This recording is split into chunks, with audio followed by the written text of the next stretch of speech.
Okay ભાઈ.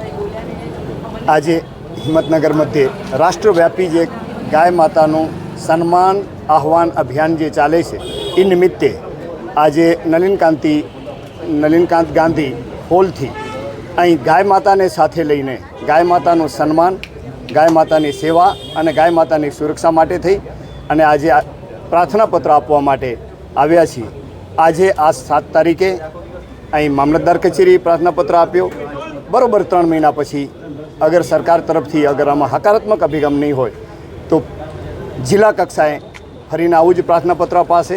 પછી 3 મહિનાની પ્રતીક્ષા થશે અને છતાં પણ જો અગર હકારાત્મક અભિગમ નહીં આવે તો રાજ્ય કક્ષાએ આવું જ પ્રાર્થના પત્ર અપાશે.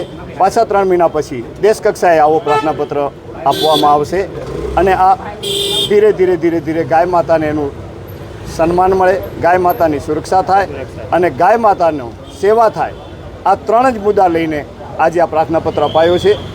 આજે અમે જે આમાં હસ્તાક્ષર અભિયાન નિમિત્તે 14,600 આ હિંમતનગર તાલુકામાંથી સહીઓ કરી અને અહીં આપી છે.